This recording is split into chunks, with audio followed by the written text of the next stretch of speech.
Bonjour, bonjour.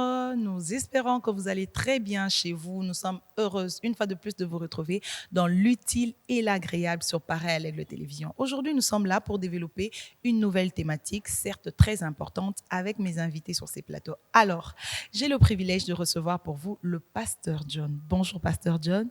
Bonjour madame et que Comment Dieu vous vous allez? bénisse. Amen. Ouh, le pasteur John m'a béni. Je suis vraiment très contente de cette bénédiction. Et je rappelle que le pasteur John, il est pasteur de l'extension des Bambila, de l'église chrétienne. Donc, c'est une première ici. Alors, nous vous recevons, papa. Merci beaucoup, ça ne sera pas la dernière. Oh, très bonne nouvelle. Ça, c'est vraiment une nouvelle qui nous enchante. Nous avons également le frère Lionel. Bonjour, frère Lionel. Bonjour, maman Sergine. Comment vous allez, frère Lionel? Oui, Dieu nous garde, ça Vous va. nous avez manqué aussi, hein? Oui, on est là. C'est juste pareil, l'aigle qui nous a un peu oubliés. Ah non, on ne Mais vous a pas oublié. Pareil, l'aigle n'oublie personne. Elle ne vous oublie pas vous aussi. Alors, c'est pour ça que nous sommes là aujourd'hui pour vous apporter un plus par rapport à un sujet qui nous tient à cœur. Aujourd'hui, nous allons parler de la gestion des avoirs financiers. Donc, c'est un sujet, nous allons parler de ça sur ce plateau avec nos invités. Mais avant cela, nous allons prendre le verset du jour avec le frère Léo. Merci beaucoup. Nous allons prendre nos Bibles. Si tu peux avoir ta Bible là où tu es à la maison, nous allons lire ensemble. Je nous propose de prendre les livres de Proverbes, Proverbes chapitre 27. Nous allons prendre le verset 23 et je crois que nous pourrons descendre peut-être jusqu'à la fin. J'ai lu au nom de Jésus-Christ. La Bible dit ceci. Connais bien chacune de tes brebis, donne tes soins à tes troupeaux, car la richesse ne dure pas toujours, ni une couronne éternellement. Le foin s'enlève, la verdure paraît, et les herbes de montagne sont recueillies. Les agneaux sont pour te vêtir, et les boucs pour payer le champ.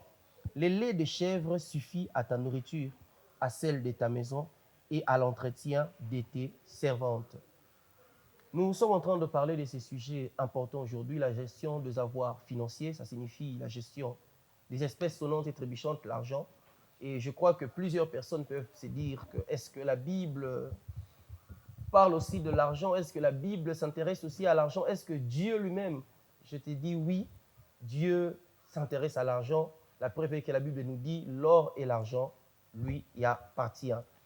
Et le verset que nous venons de prendre vient effectivement nous ramener dans cette pensée concernant la gestion des avoirs financiers. Et la première des choses que la Bible nous recommande ici, précisément en ce qui concerne la gestion, c'est qu'il faudrait connaître. Quand on parle de la gestion, c'est que la première des choses qu'il faudrait savoir, c'est connaître ce que j'ai, connaître ce que je gagne. Et vous verrez que, parlons de la gestion ici, quand nous connaissons, vous verrez la suite de la Bible nous présente comment est-ce qu'il faudrait organiser les choses.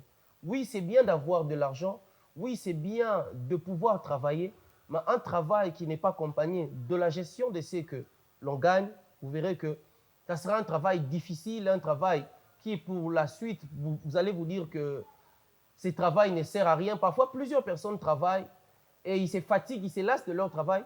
Ce n'est pas que le travail ne rémunère pas bien, mais c'est plutôt la gestion, en fait, qui n'est pas bonne. Et pourquoi est-ce que la gestion n'est pas bonne? C'est parce que nous ne connaissons pas comment c'est que nous gagnons et nous ne savons pas comment gérer ce que nous avons.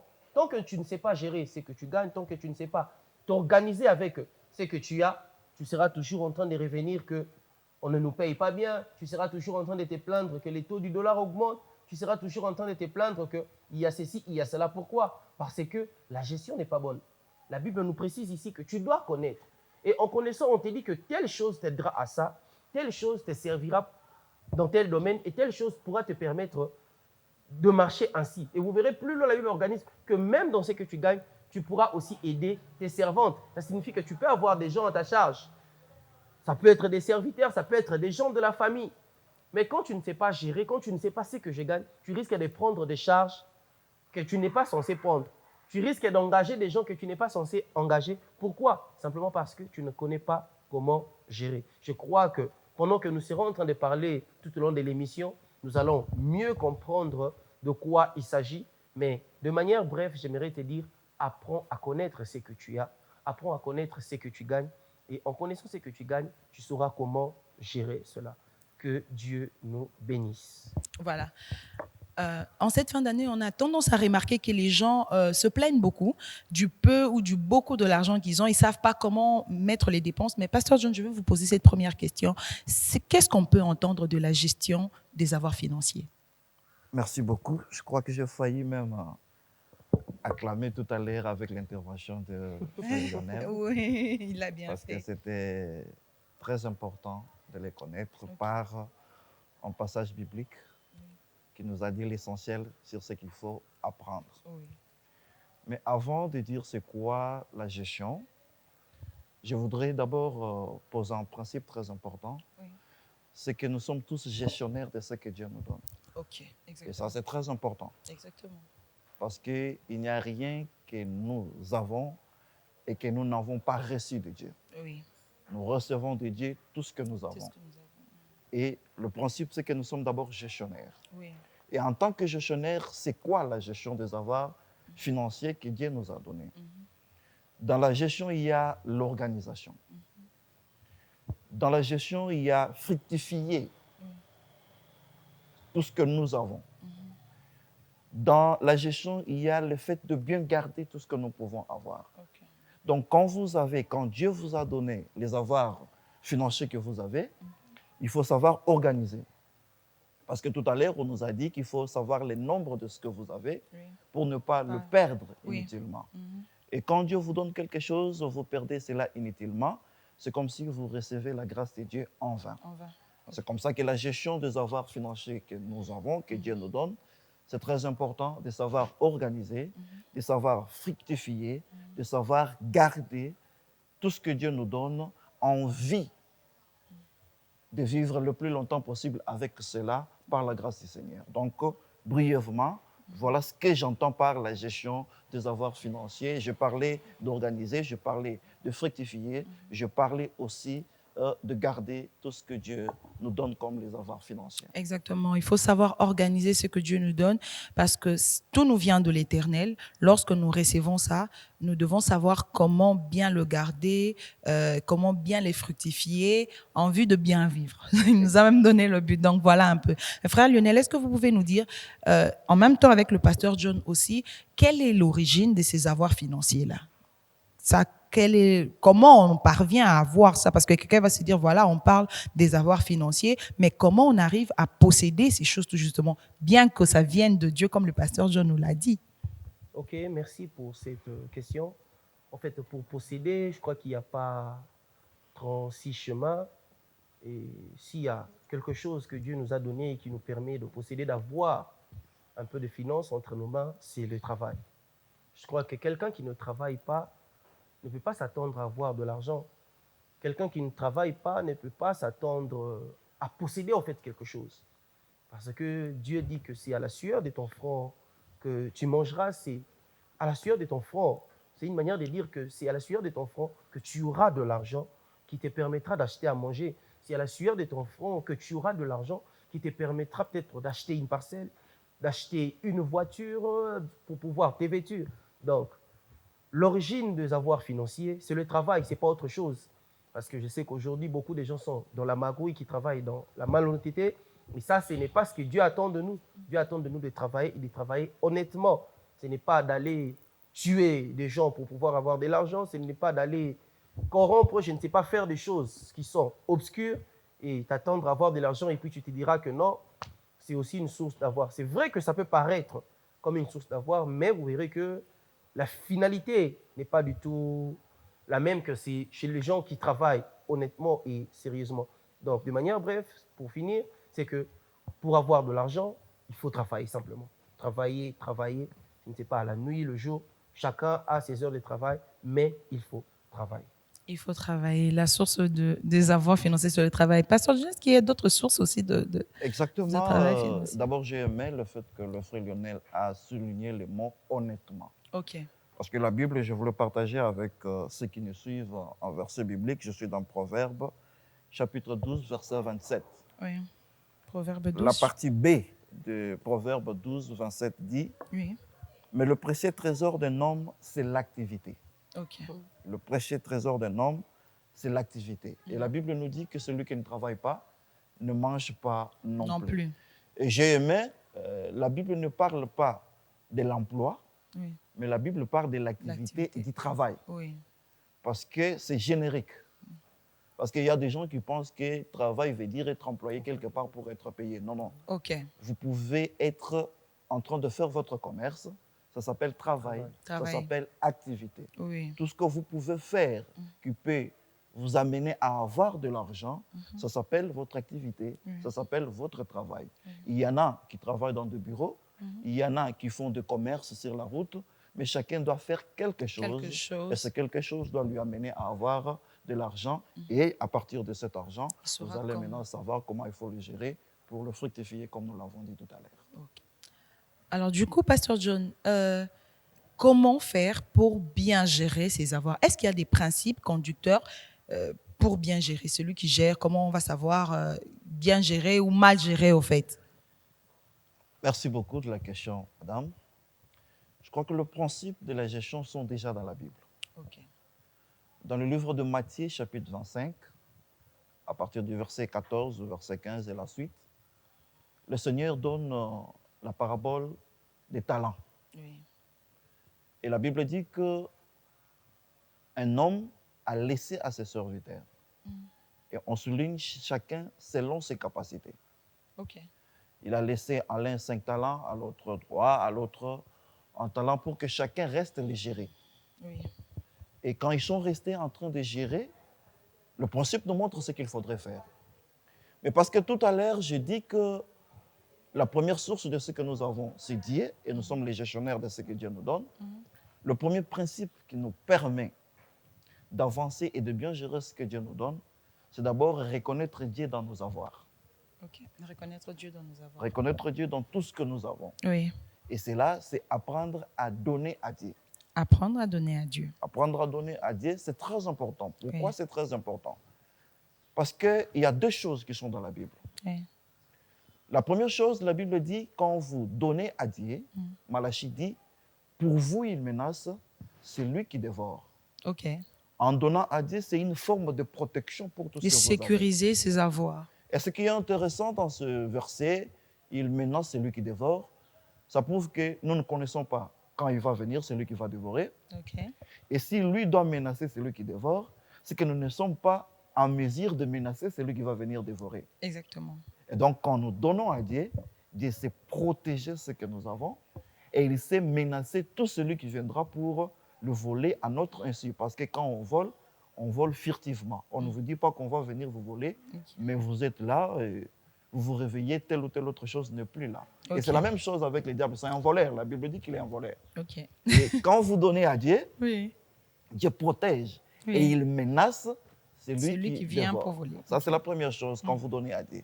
La deuxième chose, parce que nous parlons de fructifier dans la gestion, la Bible dit quand vous donnez à Dieu, il va ouvrir pour vous les églises des cieux et faire pleuvoir de bénédictions en abondance. OK. Et c'est comme ça que le principe de donner à Dieu, c'est même le premier principe de la gestion. Pour bien garder, Dieu va garder à votre place ce qu'il vous a donné. Et pour bien fructifier, parce que pour vous, le fait de donner à Dieu, Dieu va multiplier ce que vous avez de manière à ce que ça aille toujours de l'avant et que ça aille de mieux en mieux pour vous. Oui. Donc ça, c'est le premier principe et le plus important dans tout ce que nous avons à faire. Le deuxième principe, je dirais, ça peut être deux, mais c'est combiné, c'est épargner pour investir. OK. Épargner pour investir. Épargner pour investir. Pourquoi je dis épargner pour investir? Parce que la Bible dit celui qui épargne à l'excès ne fait que s'appauvrir. Okay. Donc, ce que vous recevez, si vous allez cacher, comme dans l'histoire que nous venons de raconter de Matthieu, chapitre 25, il y avait un de serviteurs qui allait enterrer ça pour... voilà. Et on a dit que c'était un méchant serviteur parce qu'il a gardé. Quand vous gardez, vous avez l'argent dans votre compte en banque. Rassurez-vous que même si vous faites 10 ans, vous allez trouver cet argent à l'état où vous l'avez laissé. À défaut, la banque va vous couper un peu de pourcentage. OK. Pas vous ajouter.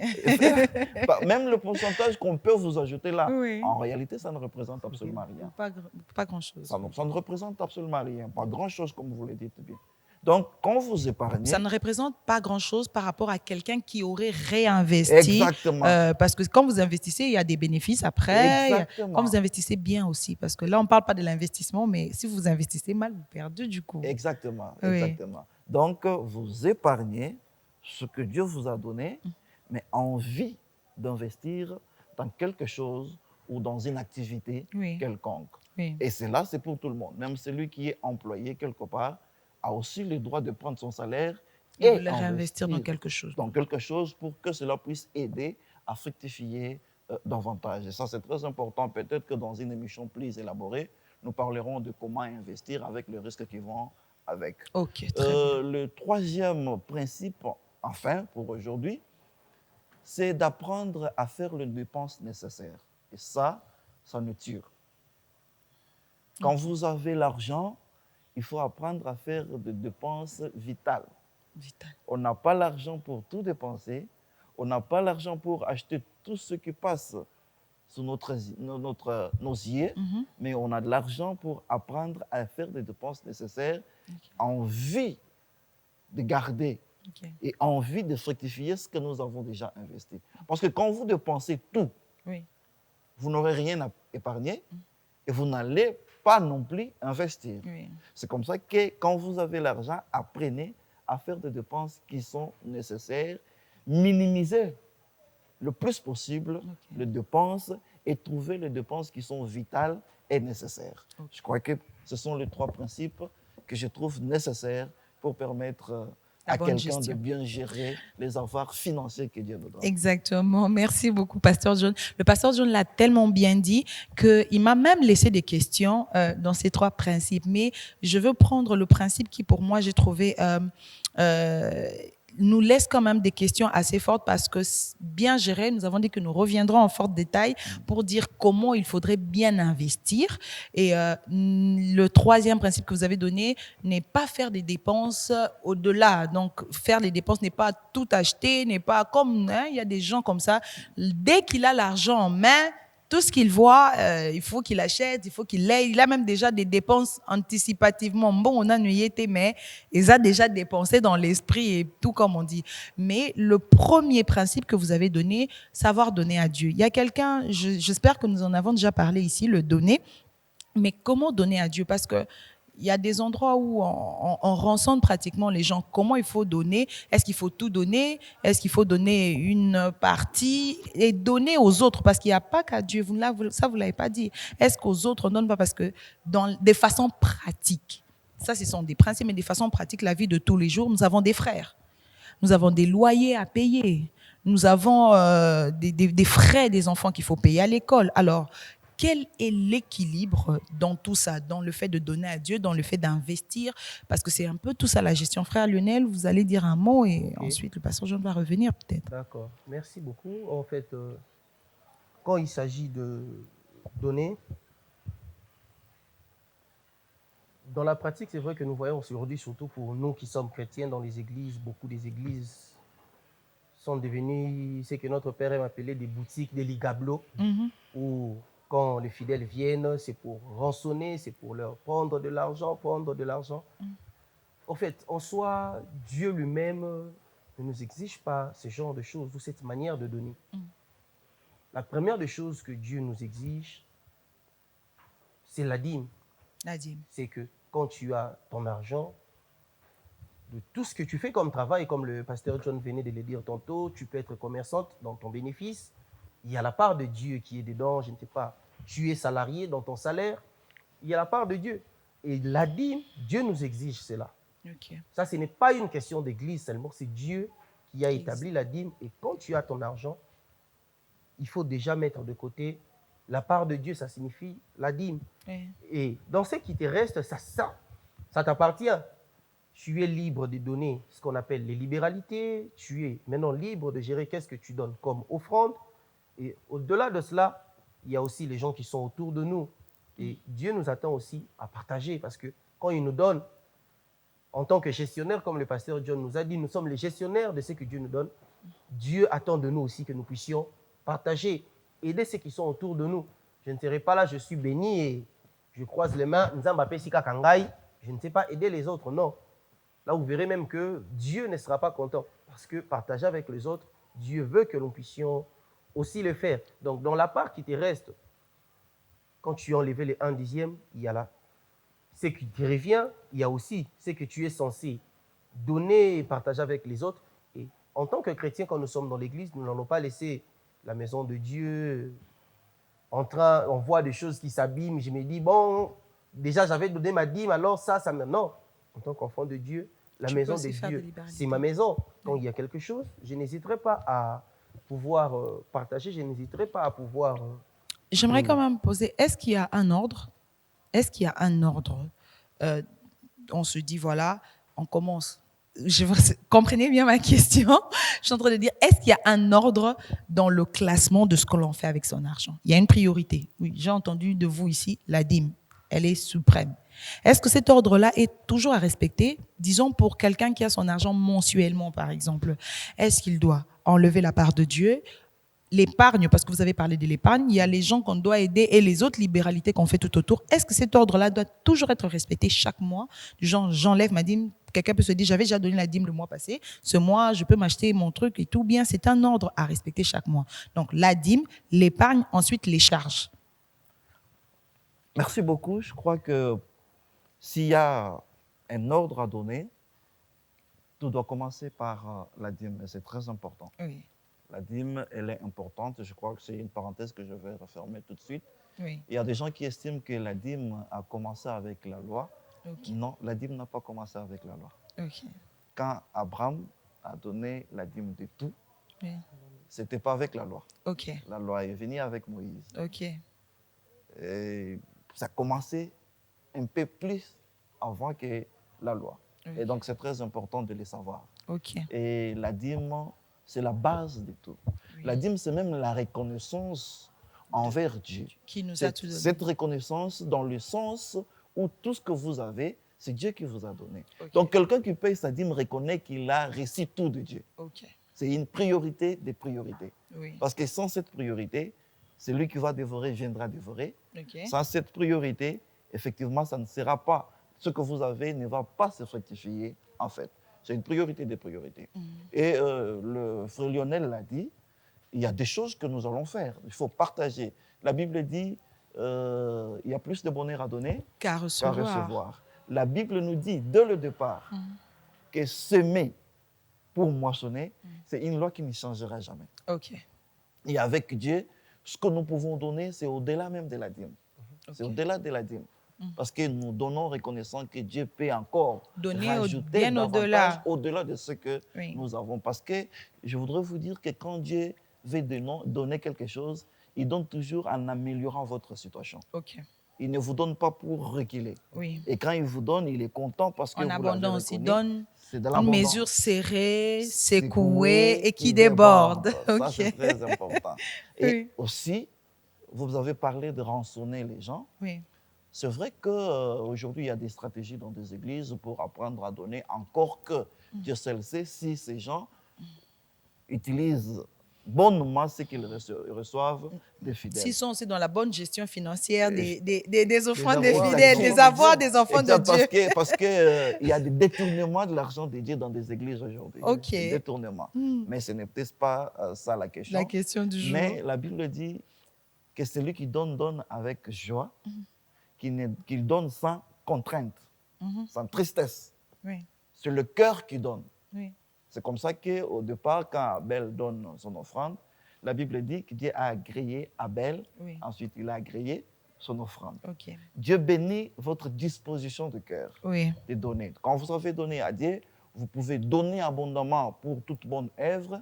Vous pouvez aider les autres. Et là, je souligne quelque chose parce que la Bible est équilibrée.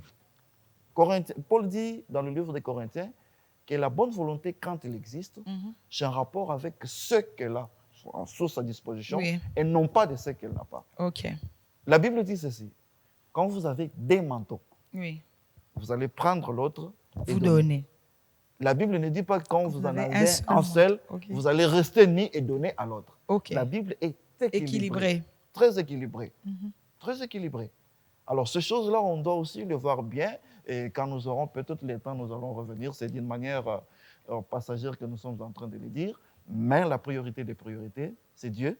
Oui. Le reste, ça vient après. Ok. Et s'agissant toujours parlant de la priorité, en fait, j'aimerais aussi ajouter, c'est que la meilleure manière de connaître la priorité, parce que plusieurs d'entre nous, parfois, quand nous avons l'argent, des fois, on enlève la dîme, mais on n'a pas de prévision, en fait. Et la meilleure Ok. manière de connaître, c'est quoi la priorité? C'est d'avoir un budget.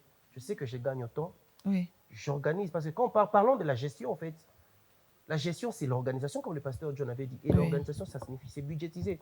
Il y a des gens qui dépensent en désordre parce que ils n'ont pas prévu, en fait. Il n'y a pas de Ils ne sont prévision. pas organisés. Oui. Il n'a pas prévu qu'est-ce que je vais faire. C'est moi ici. Mhm. Oui. Tout ce qui lui vient, Il se le met fait. à faire. Ok. Il voit quelque chose qui lui tape à l'œil. Ah, ça c'est beau. Alors qu'il n'avait pas prévu, qu'est-ce qu'il fait? Il se met à dépenser et ensuite il se plaint. En fait, tu te plains toi-même parce que tu t'es pas organisé en fait dans ta gestion. Parce que quand je sais que pendant ces mois, j'ai prévu ça, ça, ça, dans les imprévus, j'ai mis autant. Oui. Mais tu te retrouves face à des imprévus que toi, tu n'avais pas prévus. Reporte-le pour le mois prochain. Toi, Oui. tu te dis, mais bon, allons-y, on fait seulement. Et ensuite, tu te dis, mais le mois n'est pas fini, j'ai déjà tout fini.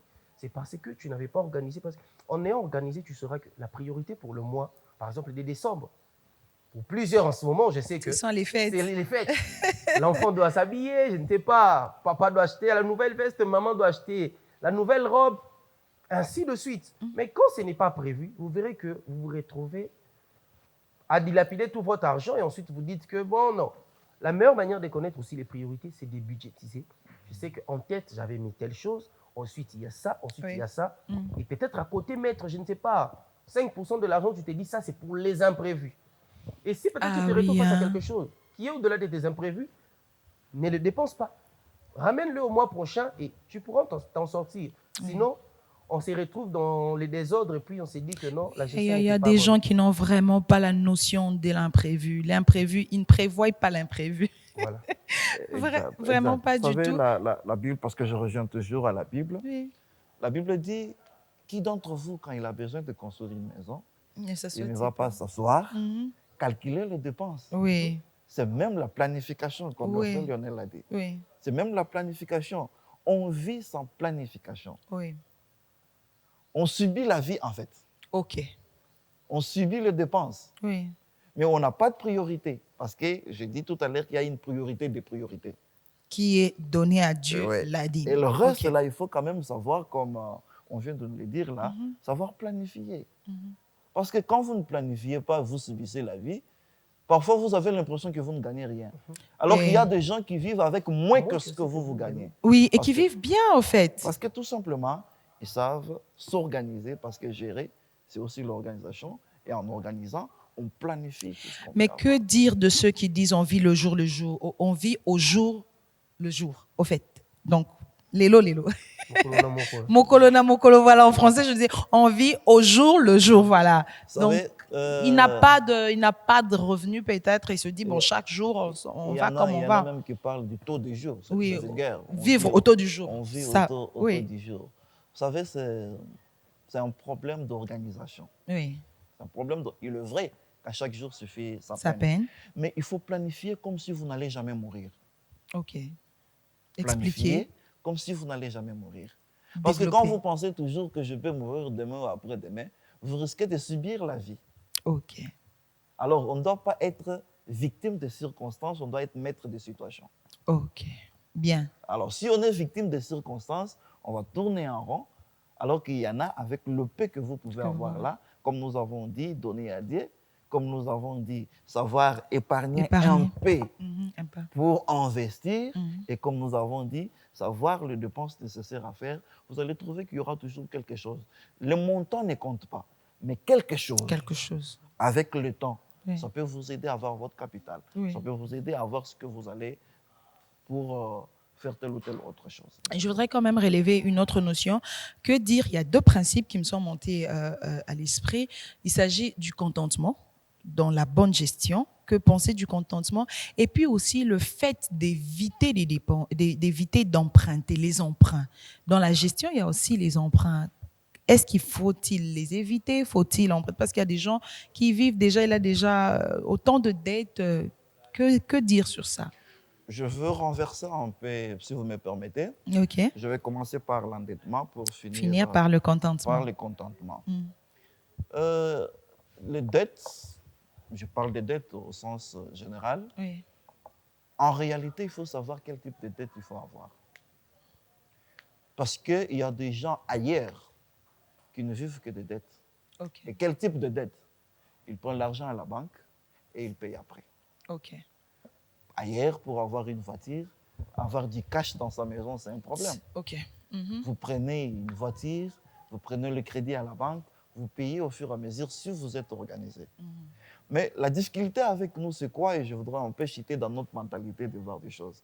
Il y a des gens qui estiment que quand vous allez prendre l'argent à la banque, dans notre contexte congolais, et cet argent-là n'avance jamais. Non, ce n'est pas que l'argent n'avance jamais.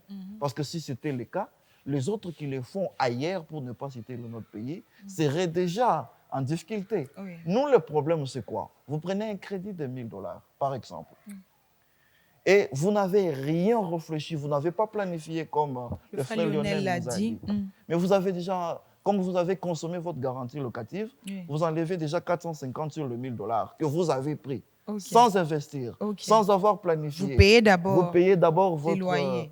loyer. Et entre-temps, comme les enfants ont passé un peu de temps de sécheresse à la maison, vous achetez tout ce que vous pouvez avoir, OK. vous ramenez à la maison. Oui. Et comme on nous a dit que les fêtes s'annoncent là, S'annonce, vous Et achetez pour les fêtes. sur le 1 000 $, vous vous retrouvez avec 400 OK. et vous n'avez pas encore investi. Investi. Et vous n'avez même pas réfléchi sur Le mot c'est quoi. d'investissement ou bien le domaine dans lequel vous comptez investir. Exactement. Et pourtant, de l'échéance, la fin du mois, il faut rembourser. Vous allez rembourser avec quoi? Je crois que cette notion-là nous manque.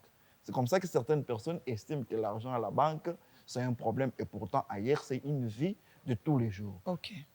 Ça, ce sont des dettes acceptables. Mais il y a des gens qui s'endettent pour finir des problèmes. Donc, je viens chez vous, je prends 150 $ pour payer mon loyer. Mais entre-temps, je n'ai pas là où il faut avoir 150 $ pour vous rembourser. Et il y en a même qui sont... C'est devenu cyclique. Je vais encore emprunter chez Papa Lionel pour venir vous payer à vous. Et puis, après, je vais emprunter non, chez quelqu'un. Ça, ce n'est pas bien. Il faut vivre à la hauteur de vos moyens. Et ça me fait glisser directement dans le contentement. Oui. Et c'est très important. Aujourd'hui, ce qui tue la jeunesse, c'est une vie de luxe qui n'est pas à la hauteur de vos revenus. OK. Il faut apprendre à vivre selon... La Bible elle-même dit que c'est mieux de vivre la piété avec contentement. Oui. Dans le livre de Timothée. Vivre votre piété avec contentement. Savoir ce qu'il faudrait faire avec ce que vous avez, comme on nous a parlé, de la planification. Madame, je ne peux pas avoir un salaire de 400 $ et prendre un loyer de 250 $. Je ne sais pas ce que je fais. Mais je dois bien vivre. Je ne vis pas par rapport au frère Lionel. Il a Oui. sa vie, il a ce revenu. Exactement. Je ne peux pas vivre par rapport à vous. Vous avez votre vie, vous avez vos revenus. Oui. Mais ce qui nous tire, c'est quoi? Vous avez iPhone, je dois avoir iPhone. Oui, exact. Je vous vois avec votre tablette là. En tout cas, les cœurs commencent à battre vite.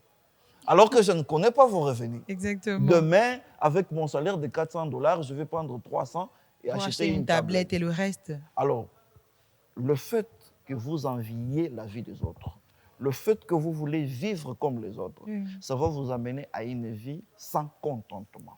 OK. Or, la Bible dit, contentez-vous de ce que Vous avez. C'est très clair, ça nous aide en fait.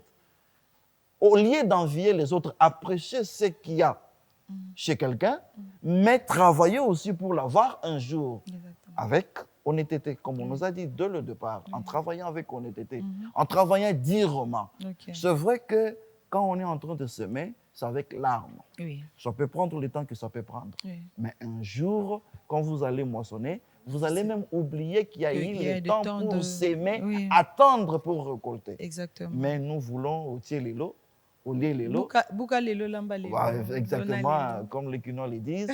Et tout ça par une vie de comparaison, par une vie de concurrence. Madame, si je n'ai pas le revenu qui me permet d'acheter une voiture, je ne vais pas acheter parce que vous en avez. Exactement. Vous en avez, voulais-je dire.